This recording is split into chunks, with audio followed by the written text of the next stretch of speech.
But there we are. Here we go. How's it going? We're live. Hey, look, we're live. It's live. It's a holiday. It's a holiday Monday, Rob. Holiday Monday. Oh my God. How was your extended weekend? Welcome everybody to the Sidekick Show. We are live. Today is Monday. What is it? October 10th? 10th? Or Today is the 10th, yes. 10/10/22. Yes, that means cool. nothing. Yeah, it means nothing. But it's kind of cool that if you guys are here joining us for your holiday, thanks for checking in. We'll try not to keep you too long. Thank you, Rob, for joining me. Thanks, buddy. Yeah, hopefully your belly's full of turkey. How was your turkey done? Just roast? The turkey was done quite well. I've got this wicked recipe for carrots. You ready? I'm going to tell you. Yeah, okay. Let's go. Carrots. So now, first of all, do you like your carrots cut in length or in circles? Doesn't really matter, but how do you like them? I like them in stick form. You know, when you can dip them in the ranch dipping sauce and stuff like that. Right. Okay. But these. Okay. So, anyways, I bought a 10-pound bag, so I did about half the bag, a bit more, maybe 6%. So let's just call it 6 pounds of carrots. Peeled them all, John. My hands were orange. It looked like me and the thing were getting it on. And anyways, I chopped them up. I put them in tin foil. I put coconut oil, some sea salt, some pepper. Coconut oil, not regular oil. No, coconut oil. It's chunky, right? You scoop yeah. it, you drop it in, you roll up in tin foil, you throw on the barbecue on a medium heat for about 40 minutes. Perfection, bro. Yeah. No salt, pepper, no. Yeah. Some sea salt and pepper and then you roll it up into and put it on the barbecue. Yeah, the coconut oil had me I'm worried. I was like, does it taste like suntan lotion? No, because it's not overly strong, and then the caramelization of the carrots supersedes it. I'm telling you, I'm going to make it for you one day. Yeah. We keep saying about having you guys here for a swim and doing like a Heroes World podcast, but now the pool's closed. We're going to have to do it next year. Your pool was out of commission for a good chunk of the summer too, right? It was. We'll do it next year, and I'm going to make it for you guys, for you and Stu, and we'll do up the carrots that way, and you'll love them. You know what's mad underrated that I always have to put on the barbecue now? Zucchini. Well, I don't know if it's underrated, but it's something that you get your carrots. Yep. Celery. Do you get celery? Potatoes, all that kind of stuff. People don't put celery in the barbecue now. No? Damn it. Celery is a cold vegetable. It's not a warm vegetable. You ever dip your celery in Cheese Whiz? Of course. Okay, yes. I wasn't sure. Sometimes I bring that up and people are like, you're crazy, but I swear you put Cheese Whiz in the celery gap. I don't know if that's a technical term. In the crevasse or the crevice or whatever it is. You slather it in there. Most people I knew would put peanut butter in there, and I'm like, yo, that sounds disgusting. But it's actually all right. But I feel like Cheese Whiz is the way. Well, that's what they call ants on a log, right? They have the peanut butter, and then they put raisins on top of it to make it look like it's ants on a log. That's what they're. That's weird. That's a weird way to make people eat their food. I don't know. Whatever it takes to get your kids to eat veggies, or even your fully grown adults to eat veggies. I love my veggies, man. Yeah. Good for you, Rob. Look at you. All right. Yeah. So thank you everybody for joining us. I see a lot of people in the chat. What's up, Sarah? What's up, Fraser? What's up, Lewis? Anybody else in the chat that has not made themselves known? Thank you for joining us. We are live on Monday. If you're watching this on the replay, please join us on Mondays, 8:15 p.m. Eastern Standard Time. We'd love to chat with you. We'd love to get the interaction going on in there. So Sarah shouts out, celery and peanut butter and jam, or peanut butter and jelly, or peanut butter. Just PB is peanut butter. Peanut butter. Oh yeah. Okay. Yeah. Sorry. I don't usually abbreviate my peanut butter. I've never had it in a conversation so much so that I needed to abbreviate peanut butter. But I think we're getting to that point. So I'll give it to you. Going forward, I will call it PB in this episode. So we'll see if it ever comes up again. So Rob and everybody in the chat, we like to open this up. It's very casual. We like to cover news and all that kind of stuff. And then we're going to be talking about our movie later on, which is Constantine. But let's catch up. How was your long weekend? So we had a little bit of extended time. You guys are joining us on your holiday Monday. Thank you. But what do we get up to, Rob? I know for the podcast, we got to watch Vampire by Night. Was it called? Or no, Werewolf by Night. Yeah. Werewolf by Night. Any walkbacks on that, Rob? I know you guys killed me on it. You guys loved it. I was meh about it. No, you weren't meh. You were like, I don't know if I was quite that. I was almost tempted to rewatch it again this weekend, but I didn't get around to it. But I will. I will definitely before Halloween. I will definitely watch it again. Yeah, cool. I loved it. I'm glad some people really liked it. So yeah. Okay. Here's what I got up to, John, real quickly. Like I told you before the show, I played a lot of my PS5 from Ghost of Tsushima this weekend. However, let's talk about stuff that I've watched. John, do you know what last week was? Last Wednesday specifically? Last Wednesday specifically. I don't recall. No. All right. Well, it was the 60th anniversary of Dr. No hitting theaters. It was James Bond Day, John. And so to honor that, commemorate that, MGM and Amazon teamed up, even though I guess Amazon owns MGM, but I digress, to produce a new documentary called The Music of James Bond, which is, all those theme songs that you hear. There's a documentary. It's on Amazon Prime. It's about 90 minutes. But let me tell you, John, first of all, it was fabulously done. They talk about all the themes and the people how they arranged it and how it came up with it. And, Shirley Bassey with Goldfinger and whatnot. The one thing that blew my mind, John, is that for Spectre, that Sam Smith song. Yeah. I'm not a big fan of it. It's fine. At any rate, they had asked Radiohead to do the theme song. And Radiohead said, sure, they had written a song and they were all about to go with it. And then the producers found out that it was released on a live album they had just put out at the time. And they were like, we can't use it. It has to be original. You published this song and we can't use it. So Radiohead were like, oh shit. So they went to Sam Smith because they had very little time. Smith does the song, Writings on the Wall, the rest is history. However, like literally 2 weeks later, Radiohead are like, Tom York's like, yo, I got this song. We recorded it. It's done. It is called Spectre. And they're like, we can't use it now. We've already committed and everything's done. They did half of the opening credits of Spectre to the Radiohead song, which I didn't know existed. Dude, I'm loving that song. So this is my throw out to you guys. If you're big Radiohead fans or even quasi Radiohead fans, check out Spectre by Radiohead. You're gonna love it. Yeah, I'm surprised you didn't know that. I feel like I heard that somewhere. I don't remember where. Maybe on the radio or something. I think I had heard that they were, they were in talk. I had no idea that they had recorded it and they missed it by of the whole rigmarole. What happened? Anyways, that led me into watching Dr. No, and then because of course, why not? And then John, you know what I watched today, man? I watched The Eternals. Okay, rewatching The Eternals. Your first rewatch? Yeah, my first rewatch of it. Yeah.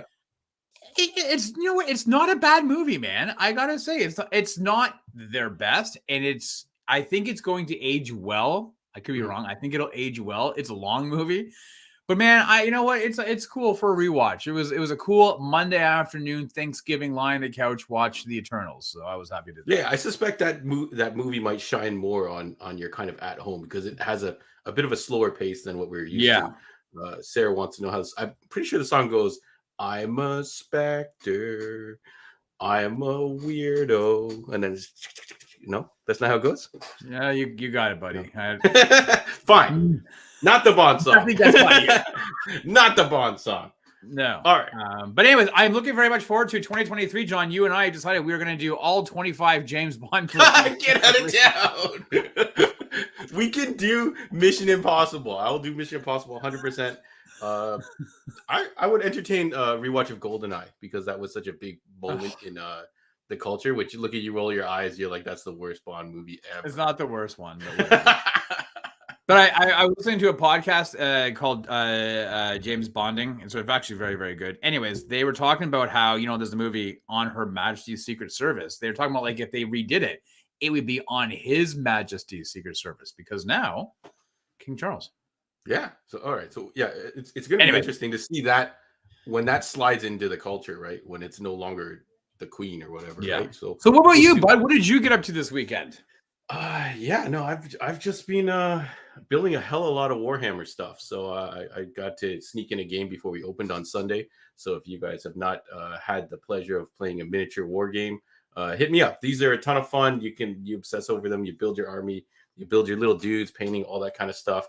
The only thing I got to watch, Rob, is I'm really hooked on this American Gigolo. I know you haven't caught it yet, but I watched each episode like twice just because the performances are really good on them.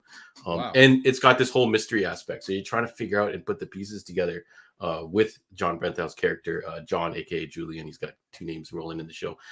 But it's really good in the performances by Rosie O'Donnell, who I was never like a super fan of. I'm okay with her work, but she's got a really kind of different role here. She plays a cop. And then of course Wayne Brady. Rosie O'Donnell. Yeah, Rosie O'Donnell. Wow. All right. Yeah, it's crazy. You guys got to watch it. It's on HBO Max or Crave, whatever you want to call it. But let's check in with the chat and see what everyone else got up to. I saw some people have been watching. I think it was Fraser said he was watching. Yeah, Bullet Train, Demolition Man. Yeah, that's kind of an odd combination. But Bullet Train, I think we all can agree it's a lot of fun. Demolition Man is a ton of fun. If I had to choose between the two, Rob, what would you choose between the two? Bullet Train. Bullet Train. Well, didn't we just watch Demolition Man like a number of months ago, last year? Or we something? We did have Demolition Man in one of our playoffs or brackets or something like that, and it's a lot of fun. But Bullet Train, Brad Pitt does a really good job in that, and all the kind of crazy characters they introduced there. I know Sarah's down with the Demolition Man. We never did finish off our 90s action movie. That reminds me. Oh, yeah. we got interrupted by Halloween. Yes, greetings and salutations, John Spartan. So, yeah. James Bond marathon. Looks like Lewis. Yo, Lewis is down with your James Bond marathon. You guys can go ahead. Sarah said she binge watched The Midnight Club. So I am interested in watching this. But it is tailored more towards, I think, a younger crowd from Mike Flanagan. But Mike Flanagan's, they were behind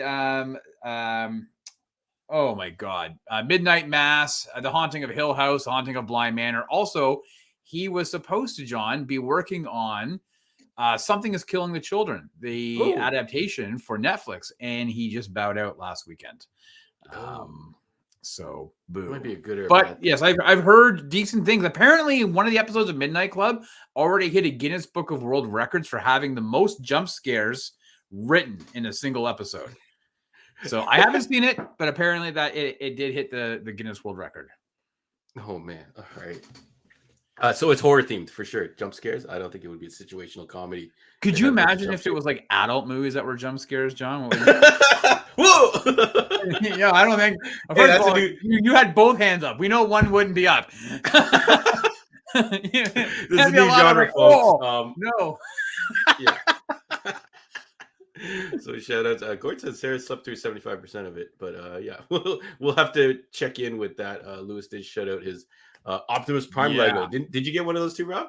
No, Lego I didn't. Oh no! And in fact, actually, I had saw some reviews that were kind of wishy-washy, and then in kind of chatting with Lewis through it, he told me it wasn't. Yeah, but anyways, I saw his rebuild, his re-brick. Yeah, re-brick that he did. It looks fantastic. So yeah, pretty cool that he did. All right, cool. All right, thanks everybody for sharing your weekend with us. If you got anything else, we'll maybe circle back to it. I wanted to talk a little bit about some new things we got at the shop. Since we're on the topic of Optimus Prime, Rob, I got a bunch of Optimus Prime figures. I got them. They're from a company called 30. They make really kind of nice, fancy, I want to say higher end collectibles, but they actually do them at a more affordable price than you're used to. Seeing from the big guys. So this is the Optimus Prime MDLX, which is a smaller guy. He's about like a 6 to 7 inch little figure. And he's got metal parts. He's got like that chest piece comes off with a magnet. And it's got the matrix hidden under there. They did release a Bumblebee earlier to match this guy. So if you wanted something in a smaller scale, this was definitely for you. Lots of articulation. You can see all the extra hands and accessories there. He's pretty cool. And then we also did get this premium version, which is a big guy. This is like a big, like 12 to 16 inch figure. Metal parts as well. You can see there's a lot more detail going on in there. Again, these are all from the Bumblebee movie, which had some wicked designs for the Transformers. So a shame we never got a follow up to that one. So shout outs to that. If you want to check those out in the store, the price range for the little guy is about $130. The big guy is about $750. So there's certainly a big difference in size and what you get. Well, and I think you could probably expect to be seeing a lot more Optimus Prime and Transformer statues and collectibles in the next 2 years, John, because I believe that new Transformers movie is supposed to be coming out next year. Remember we saw all those photos of Optimus Prime? Yeah, they released like the logo, and they released pictures of the cars and all that kind of stuff. So right around the corner, I'm sure they were going to hit as many of this previous license as they got. I think they do have a Blitzwing coming out. Who was the Jet, and we'll see if they do like Soundwave and all those other characters. Have you ever gone back to rewatch Bumblebee anytime recently? Yeah, well, recently no, but I have watched it a couple of times. Yeah, I took my son to see it. I actually really enjoyed it because I wasn't a big fan of the later Babe movies, so. But I like Bumblebee, and we watched it. We bought it on Blu-ray when it came out. We watched it a couple of times. So yeah, we should put it up on one of our rewatches sometime in 2020. I think so. I think it deserves some credit. A lot of people are like. You know, if you look at the numbers, it is considered the flop of the Transformers series. But I'm pretty sure the movie right before that, which is last night with Mike Wahlberg and all the kinds of craziness going on, scorched the earth. So no one was willing to see Bumblebee. But this is another item we got in. This is the Hot Toys Nightmare Batman with Superman. So it's a 2-pack of Hot Toys, Rob. I don't know if you've watched the Snyder Cut anytime recently. They did. I've never heard of it. Is this a new movie, John? Yeah. What's the Snyder Cut, Rob? You should really check it out. It's like this 4-hour endeavor, right? Really? But they released this Batman, and it is by far everybody's favorite design from this kind of era of I don't know, like the alternate costumes and alternate futures. So people really like this trench coat with the goggles and Batman with guns and stuff. And then it does come with a black suit Superman, and he does have the red burning heat vision eyes. That's cool. So yeah, Batman. He's got a couple different expressions. I don't know which is your favorite expression, Rob. And if you had to name each expression, what would they be called? Okay, so the one on on my left, Yeah, that he's looking this way, that would be confused. yeah. The one in the middle is hemorrhoids, and the one on the right. This chair is uncomfortable. Yeah, the one on the right is my wife just found my statue collection. That one's a little more personal. I speak from experience. Corey's got like soft poop, hard poop, and then that surprise poop when you just kind of like, I think I farted, but I think I also pooped in my pants. Oh, I might have been a shirt. Yeah. So thanks for playing that game, Rob. But yeah, these are really fun. This is a 2-figure set, so you have to buy 2 of them together, unless you have a really good friend or someone you can make an arrangement with, and maybe one of you takes one half and the other takes the other half. I look forward to taking the clothing from each of them and swapping them. So you have Batman in Superman's outfit and Superman in the Batman Nightmare outfit, but that'd be pretty funny. I've never gotten into Hot Toys, just because for me, but admittedly, they're so like, since we've been doing this show and you've been showcasing some of these, like they're so awesome looking, and the display, like the stands, like that one that you had there, they had like 2 nice stands. Yeah, I was like, man, how do you not display those? Like it just looks so. I think it was in the other photo, the first photo. You can't really see it in that picture, but yeah, it's got a big the first photo. Yeah, go back. Got an elevated. That one, see right there. You can see there. It's like got this like really nice stand for each of them. Like, yeah, man, they look awesome. So yeah, it's a really nice set. Unfortunately, these things do. I don't know if it's a licensing issue or a manufacturing issue. They come out way after whatever just came out in theaters is happened. So. Hopefully people are patient, or they still take the movie when it comes out later on. But they do look really nice, and we did get a bunch of Spider-Mans as well too. So if you're a fan of Miles Morales, we got that Spider-Man. We did get the Miles Morales with the cat, the bodega cat from the video game. I guess it's a costume in the video game. Not familiar with it. And then if you have tuned in previously, we did have the Spider-Gwen and all kinds of fun stuff. So let me kick it to Rob for the news, and then we'll get rolling on some John Constantine. Listen, we are thin on news, John. In fact, I'll be honest with you guys, and you'll be able to tell. I generally write the news down. I wrote nothing today.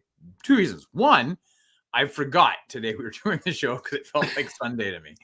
And 2, there wasn't really a lot going on. So I just threw in a couple of items us to talk about. Before we get to the news, I want to say thank you to everybody who are watching, all subscribers. If you haven't subscribed, whether it's through YouTube or iTunes, Spotify, Amazon Music, whatever, please do so. Give us a rating, a like, a thumbs up, or whatever. As John said at the beginning of the show, the Heroes World podcast this week, we did a review of Werewolf by Night as well as Confess, Fletch.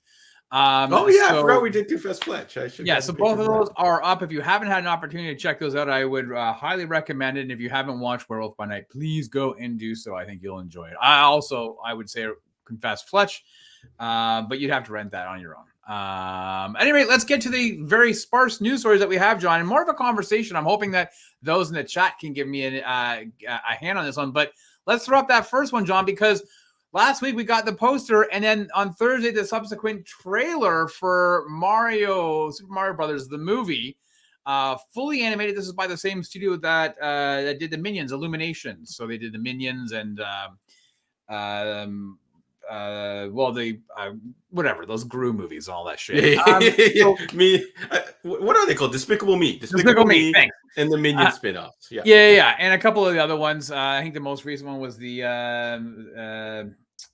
Grinch Stole Christmas. They did that with Benedict Cumberbatch as well. At any rate, this is the Mario. You know, everybody was wondering what Chris Pratt's voice as Mario would sound like. And John, did you happen to watch the trailer? I did. Yeah. Well, what did you think of Mario? Mario sounds a lot like Chris Pratt. Just Chris Pratt talking normal. It sounded like the guy from the Lego movie. Everything is awesome. Now, I will say this. This is an interesting trailer in that they show like a full scene from the movie for like the first half of the trailer, and the next is some jump cuts and whatnot. Yep. But towards the very end, you hear Mario's voice again. It sounds a little bit different. It sounds like he's put a little bit of something on it. But that first time you see him, he's like, wow, what is it? You're like, wait, what the hell? Chris Pratt? But did you know that the voice of Bowser was Jack Black? I did not. I knew he was someone famous. Someone mentioned this was the only thing people were kind of talking about over the weekend in the kind of media drops. And someone told me who it was, and I think I went, wow, that's cool. And then I watched the trailer and I was like, I completely forgot who it was. So I couldn't really tell it was him. But now if I rewatch it, 100% hear him. Are we okay with that? I thought Bowser was going to be more menacing sounding. I'm okay with Jack Black doing it. But let me ask your opinions and thoughts and those in the chat. What did you guys think of this trailer? Yeah. So overall, when it first fires up, I'm kind of not interested. And then these cutesy little penguin guys show up. Right. And they're throwing snowballs and they're launching the big snowball in the catapult. And then they're acting all serious. I love that part. That was really cool. And then the whole Mario with the mushroom things and all that kind of stuff I thought that was pretty cool. Rob, I'm not really a huge Super Mario fan. I never got like the big appeal to want to have little figures of Mario and all that kind of stuff later on. I played a good chunk of his games and stuff, but I was never enamored with him like it seems the culture is, because we have brought in Super Mario merchandise before and things like that, and it's always sold. People have asked for Nintendo stuff, but does it just mean you have to be a hardcore Nintendo guy? Then you are also a hardcore Super Mario guy? I don't know. I played those games, like those are my first games on the NES, right? Mario 1 and 2, and we talked about the Wizard with Super Mario. The Wizard with the Power Glove. We should watch that. That was really a giant movie commercial for Super Mario 3. So yeah, I mean, I played those games up until I stopped collecting Nintendo systems. But they were a lot of fun. Listen, I even went to I remember seeing that horrible Bob Hoskins movie, John Leguizamo. The movie looks interesting. I don't know if this would push me to go to the theater to see it.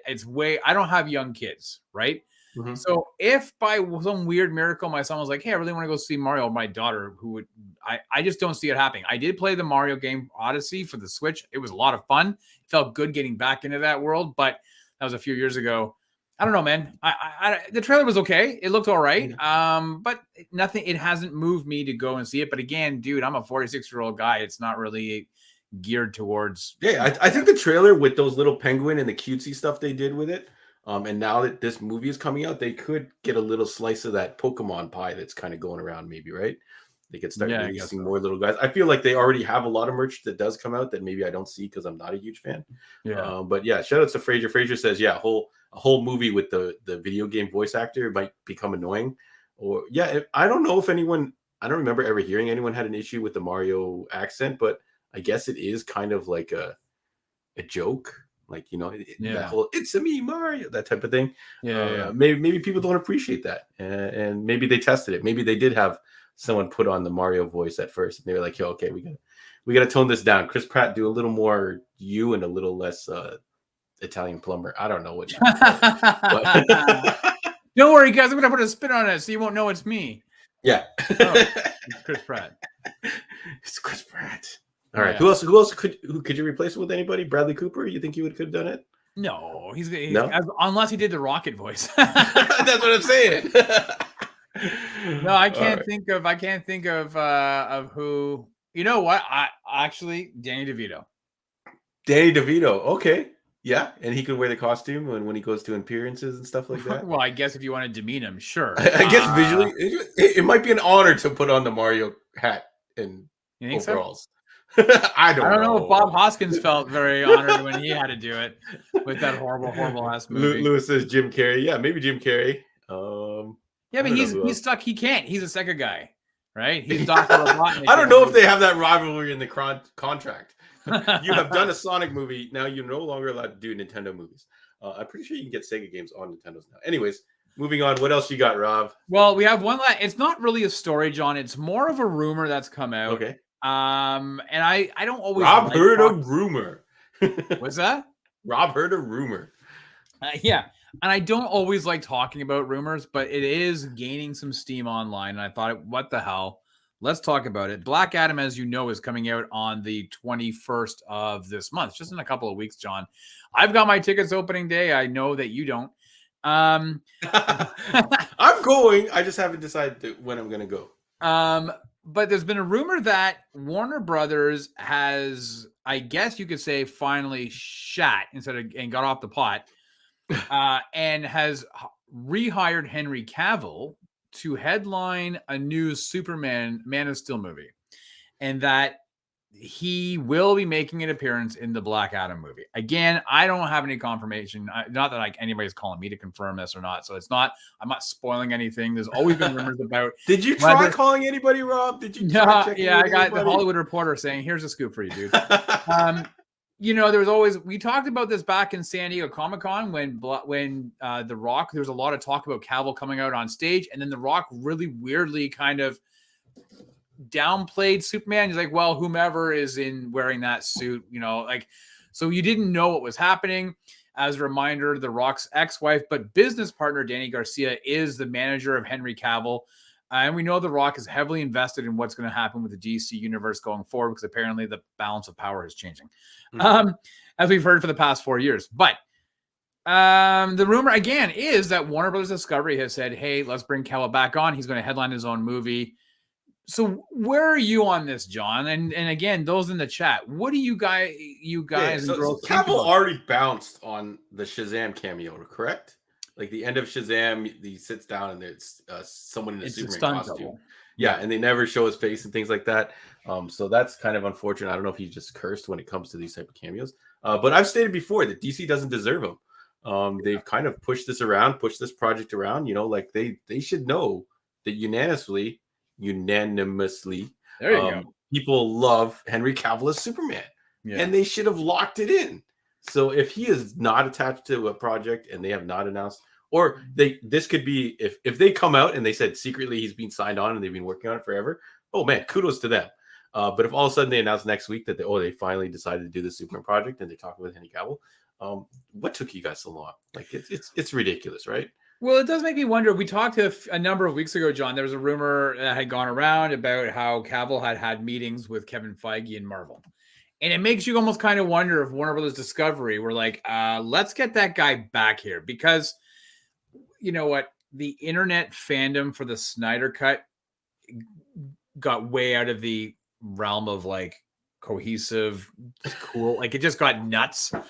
And uncomfortably so. Do you know what I'm saying? Like it went really kind of crazy. But I think a lot of people could say that out of all of that shit that came out of Snyder doing anything, Cavill as Superman was a really solid choice. And I still really like Man of Steel and always wanted there to be a follow-up movie. I wish we didn't get BVS. I wish we got a Man of Steel 2. And if they were ever going to take one of those actors and kind of keep them in that role, I would have taken Cavill over Gal Gadot, over Jason Momoa, over Ben Affleck. Like I would rather they had kept Henry Cavill as Superman. So if this is all to be believed and Cavill is back, I'm very happy, but I'm not going to be exuberantly or joyous about it until it actually happens. Do you know what I'm saying? Like we've been, as Stu would say, I've been Charlie Brown one too many times on this. So I'll wait and see what happens. Yeah, and their propensity to fuck things up is possible as well. Yes. Yes, Warner Bros. Discovery have done a fairly good job of doing that type of shit as of late. So Yeah. Oh man. Yeah. So yeah, definitely. I'm pretty sure you guys in the chat all want to see Henry Cavill back as Superman. I don't think there's anyone who kind of says, "No, I'm good." Get someone new and fresh. I think we would definitely like to give him one more go. So DC, get on that. Is that it, Rob? That's all you got? that was all I got. There's not All right. much, man. Yeah, I had a couple of discussion points. I don't know if they're rumors or not, but did you hear about this? The James Earl Jones Yes. signed off the rights to his voice as Darth Vader. Yeah. To I guess future projects or whatever. So what do you Well, think he's of this? 91 years old, John. Yeah. He's not able to kind of keep belting out those lines. Yeah. So Yeah. what does that mean, right? Does that mean like he signs over? So what's interesting in that article is that there was that Ukrainian company that they did the voicing for Obi-Wan Kenobi. It was their computer software did the voicing with him. They took all of his Darth Vader stuff and they put it in a computer and they were able to create new dialogue using his voice. Literally running as bombs were being hammered in and around their office on their computers, running and uploading these things to Lucasfilm. But it makes me wonder. So his voice, he sold it to them. So does that mean does he? I mean, who knows? We're not privy. We're not lawyers, John. We weren't at the table. But does his family or eventually his estate, are they do they get money for any compensation? Who knows? Yeah, as part of this deal, I guess they're gonna it's gonna be computer generated or modified and kind of stitched together maybe with his previous work. Who knows? But yeah, it's a pretty iconic voice. Pretty I don't know if I could ever hear Vader as someone else's voice. Like if they were oh, Hayden Christensen is going to take over doing the voice of Vader. I don't think people would be down for it. You know what I mean?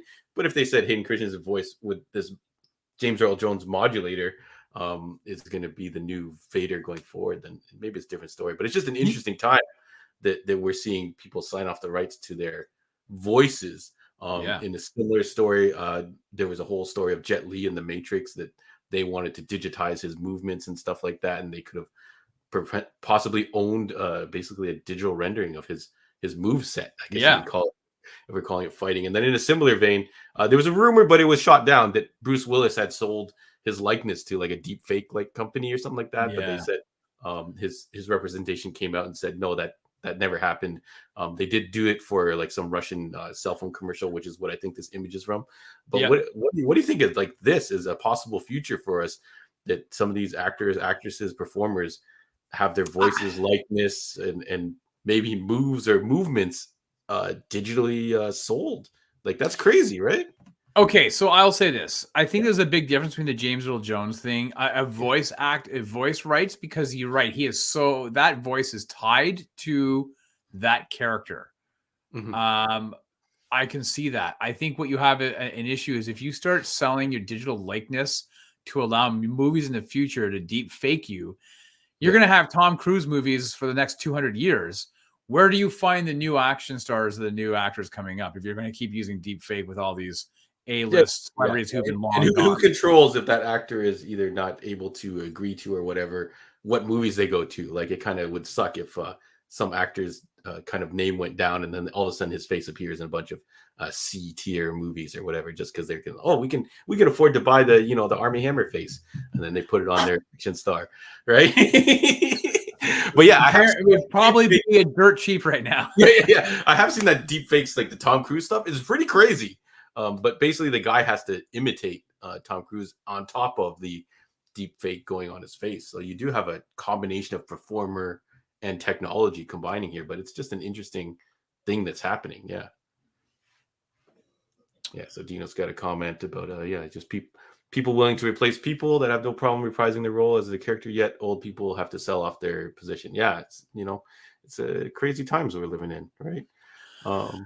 Yeah, but again, you know what? So what would happen? The flip side is that he passes, and they're unable to then utilize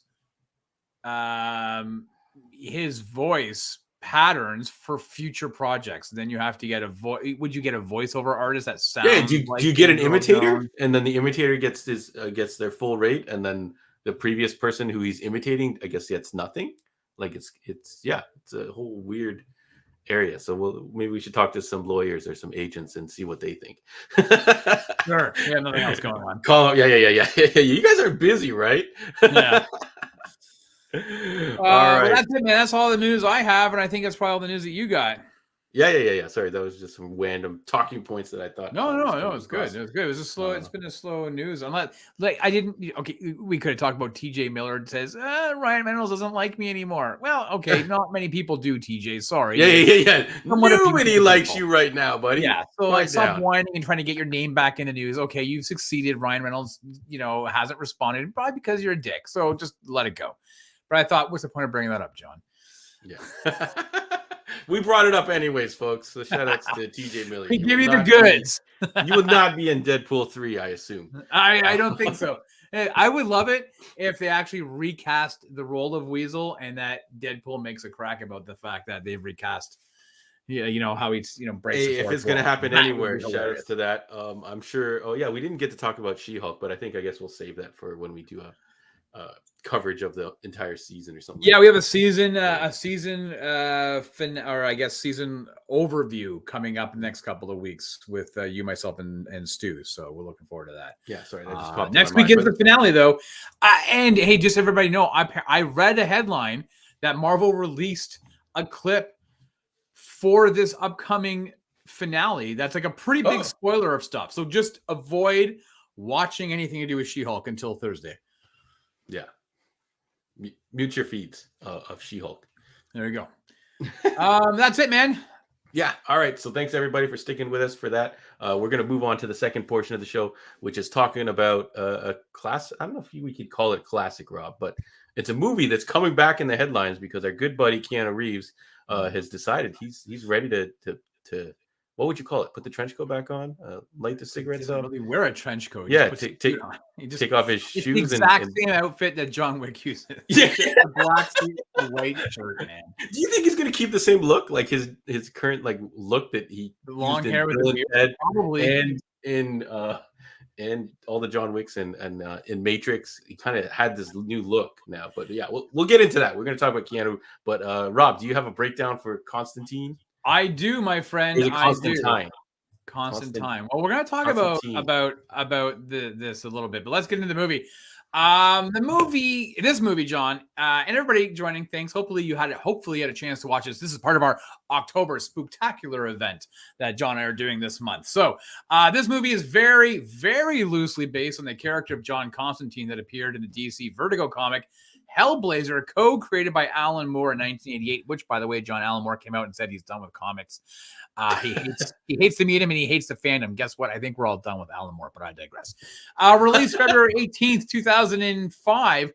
Constantine had a budget of $90 million and brought in about $231 million at the global box office.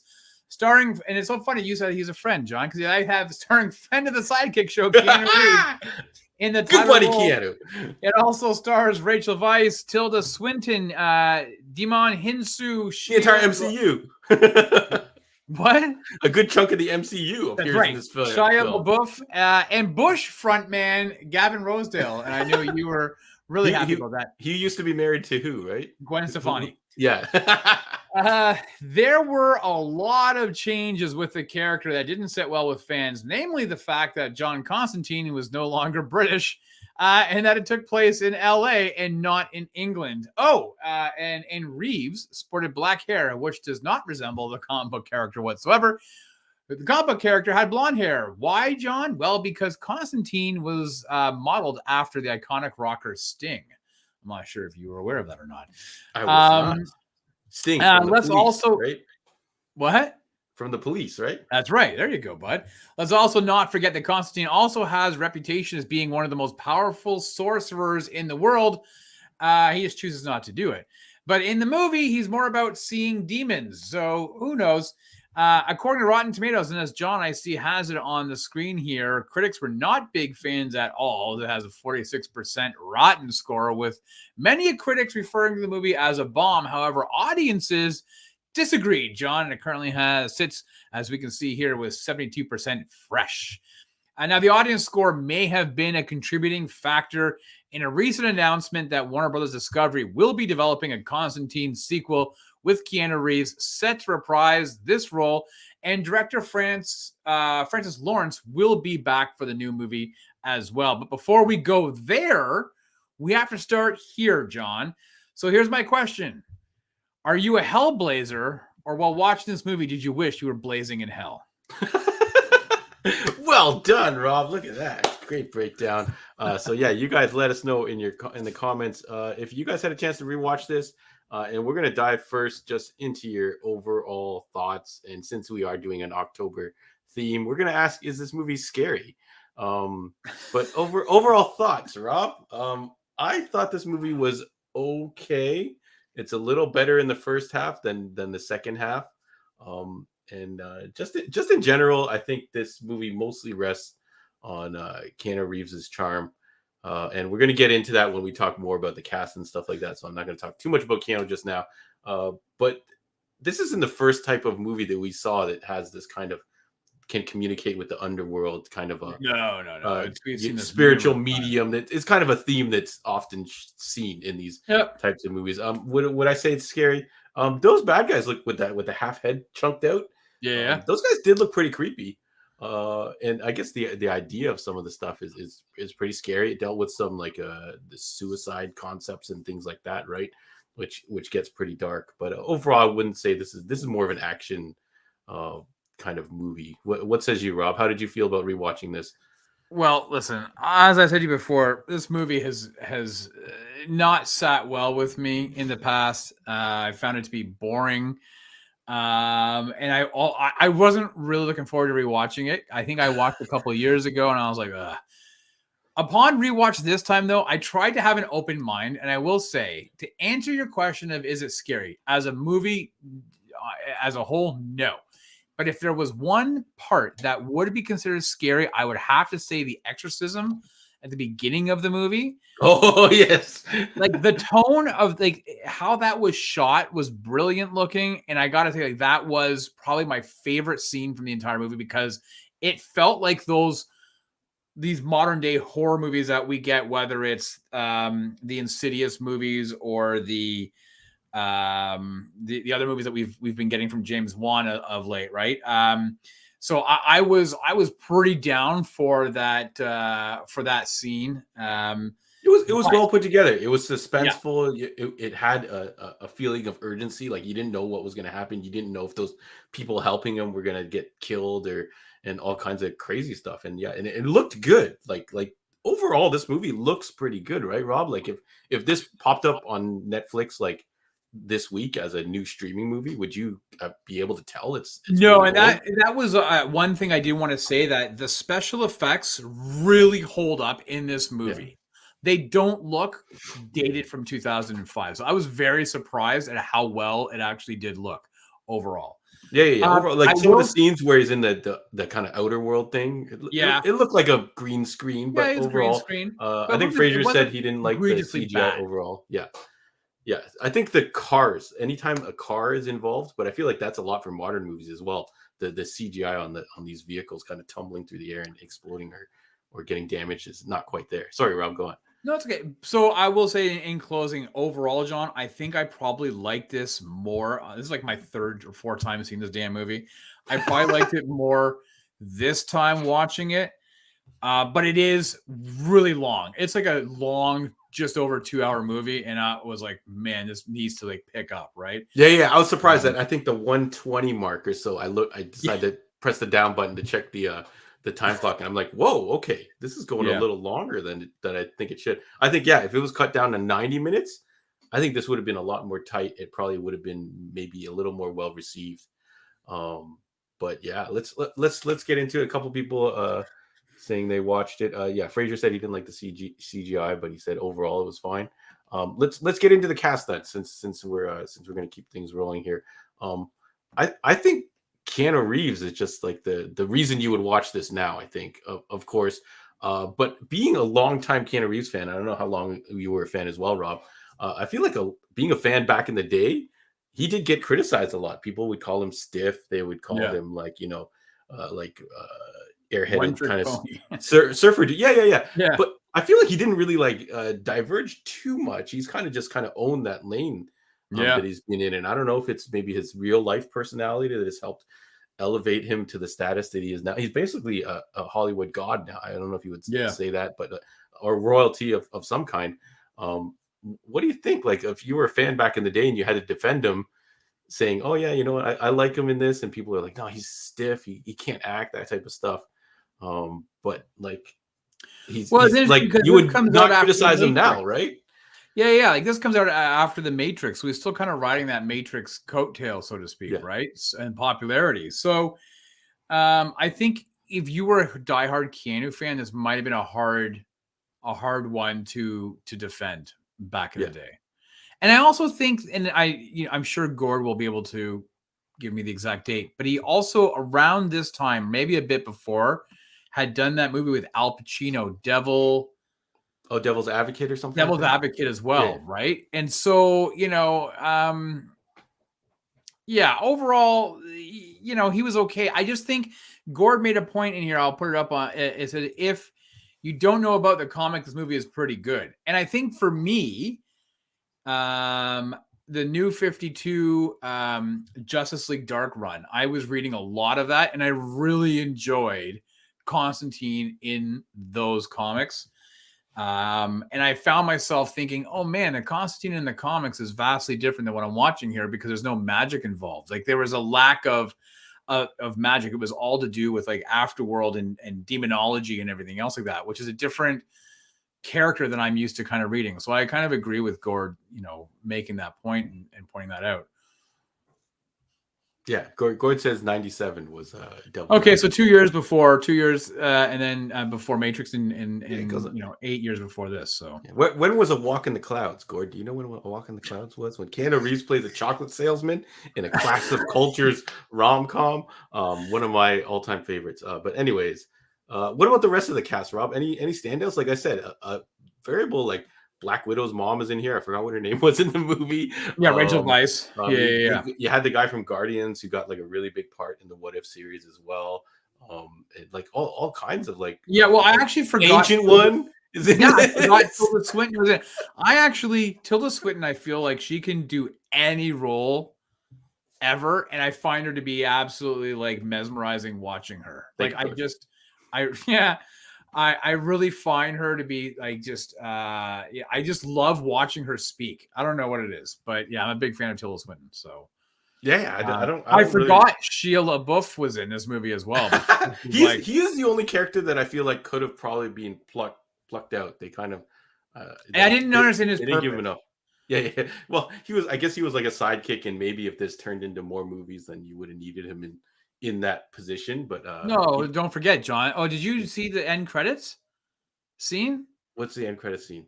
I might have seen it. I forgot. Well, somebody said that they haven't finished watching the movie yet. Okay, so we'll wait on that. Right. Somebody said they've only finished. Oh, Lewis, he hasn't finished. He's going to wrap it up after the podcast. Yeah. Okay, so I'm not going to say anything, but there is an end credit scene, Lewis, that you're going to want to watch. At any rate, end credit scenes were the norm. Right. Yeah.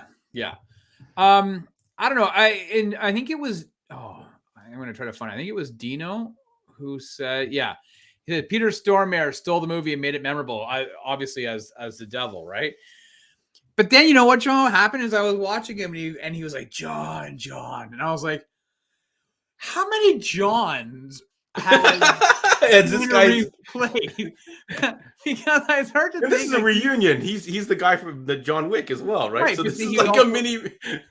Yeah, but he was also Keanu Reeves was Johnny Mnemonic, right? Like John Wick, Johnny Utah.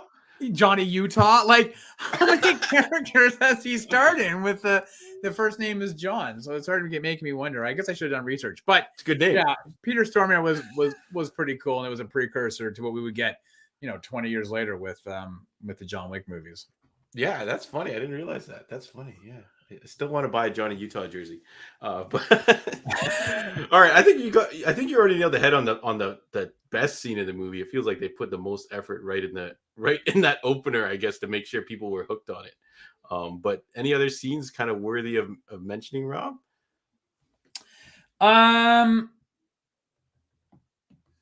Well, again, okay, so the Peter Stormare scene when he's trying to pull, I was going to say John Wick, Constantine down to hell, right? Because after he's killed himself again, and you see the tile is like bunching up and is stopping the devil essentially from pulling him any further down, and it's the practical effects of this movie combined with the special CGI. I think it was Fraser said that he thought the CGI was crap. I think it was actually, it holds up quite well. But I had the practical effects in this movie, I was very surprised at. Between that one, Rachel Weisz being pulled through the walls, right, and out the building, there were a lot of practical effects more, and I was very surprised about that. I actually respected the movie more because 2005, everybody was doing CGI as much as they could for everything. So I was very surprised at how much was practical. So my hat if you were to take the other movies that were kind of in the company of this, there's a lot of stuff that's loaded with so much CGI. The movie that I most closely compare this to is Arnold Schwarzenegger's End of Days, which goes absolutely bonkers in the CGI realm. Like the devil is like having an orgy of some kind, and he like combines the two girls into one at one point. You're like, this looks really awful when you watch it. I think it looked awful back then, and it looks even worse now. So yeah, it's I think it I like the sets they had, Rob. Like, you know, there was one set where it was like some weird room and it had all these jars hanging from the roof and stuff. It was like some type of alchemy. I forgot what the place was, but it looked really cool. I was like, wow, they're really world building here. And then kind of the end, it just kind of gets a little crazy with the cross gun and all that kind of crazy. Yeah, that was then it got, you know, it got Wonder Woman. It got like third act what DC version. Yeah, they're like make it bigger, better, like crazy action. Do it. Yeah, right? But you're right. Like the bowling alley. The tone of the movie, like its visual aspect, like even the bowling alley, like it just looked creepy. Like I think that this movie could have gone really dark, and I don't mean like visually. Like I mean like as in Seven. Do you know what I'm saying? Like it could have gone way into that direction and been a really good R-rated horror movie with a, you know, based on a comic book. I think that really would have done well for this movie, and I would love to see that. I have to say though, listen, I'm sorry, I completely didn't realize that Alan Moore had co-created this character. I honestly thought Neil Gaiman had control over John Constantine as a character. And that the reason he changed it to Joanna, his version was Constantine, but that in the Sandman movies, he put it to Joanna because there were so many issues. You know, somebody mentioned Matt Ryan had done John Constantine in the Legends of Tomorrow show. He needed to differentiate it. I really thought Constantine was a character created by Neil Gaiman. I had no idea it was Alan Moore. Yeah. I actually only remember when Garth Ennis would step in and write a couple stories for him and stuff like that during his long run in the Vertigo realm. But yeah, I forgot there was a point that you hit there that I totally forgot. Yeah. Anyways. Okay. So would you watch this again, Rob, or you done, or you think you're done with this one? I think it's like the end of this one until maybe we see a sequel. You know what?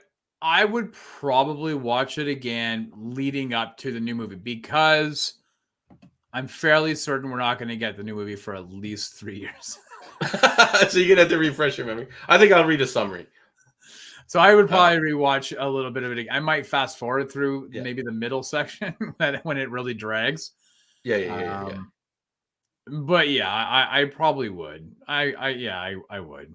Yeah, well, especially the beginning. I think the beginning is really strong. Like that scene you mentioned, really good. The point I was going to say is because it was labeled with this comic book adaptation is probably why they had to go over the top with the action. They're like, oh, this is a comic book movie. Yeah, we need the big finale. We need Keanu Reeves holding a weird gun on the cover of this poster. Like we need like all these things because it is affiliated with a comic book. I don't remember what year Spawn came out. I feel like Spawn was before, that was 97. But would you want though a Constantine? I know we're gonna get Keanu. He'll be 60 by then.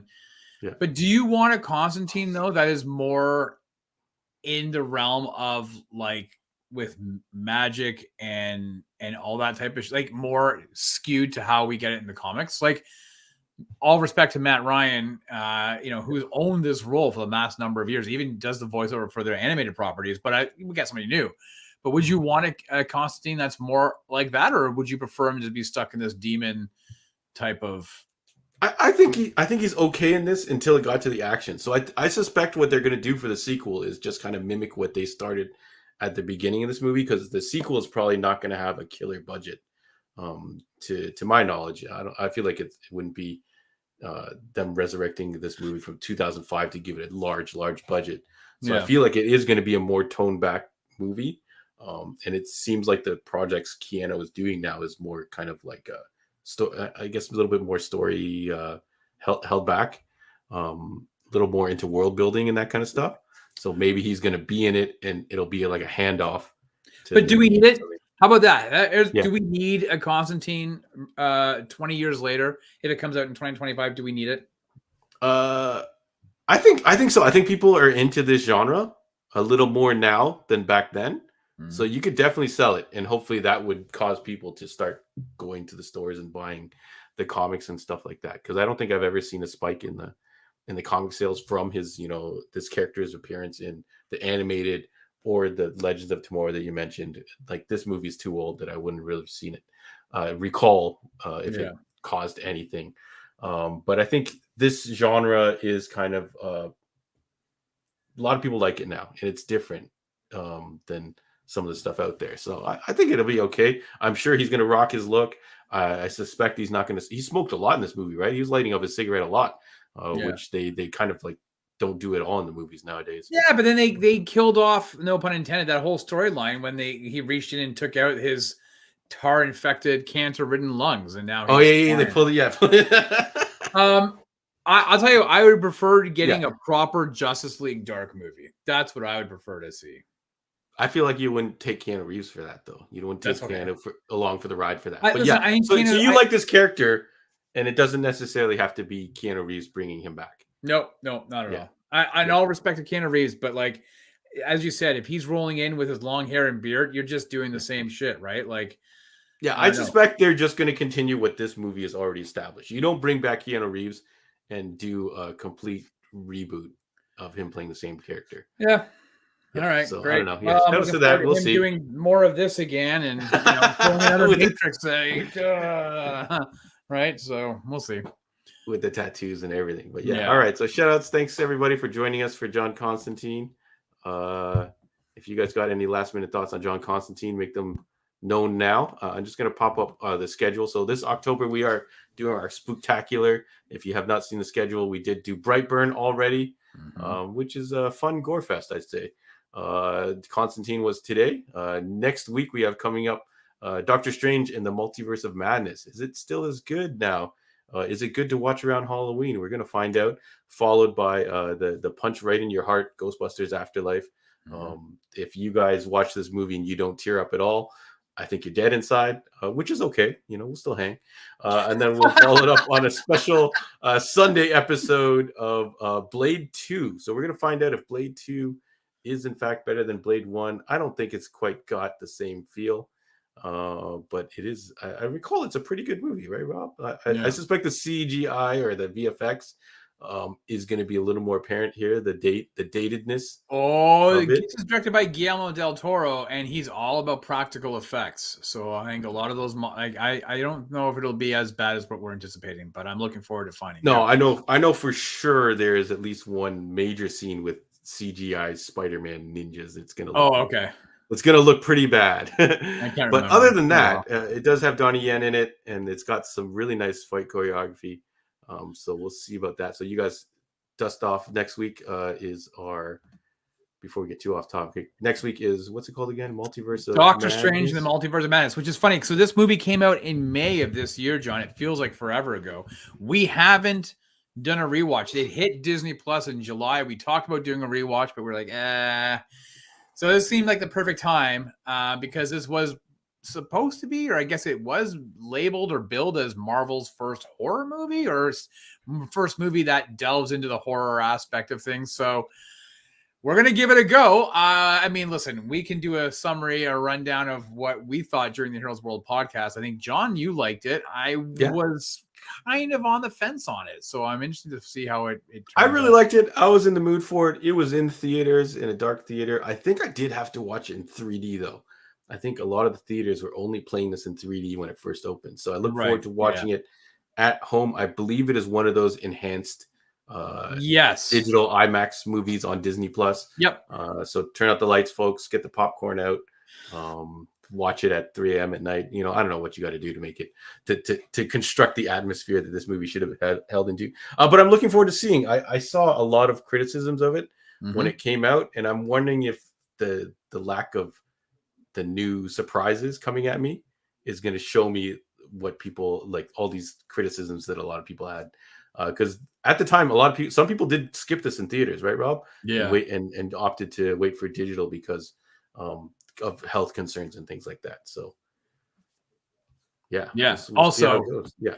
There's a lot of rumors that it just was a pile of shit. So. I don't know. I feel like this one was not as mixed as Thor: Love and Thunder. But I would agree with you on that one. I'm looking forward to us never doing a rewatch of that movie for this show. What? Come on, the goats. Nope.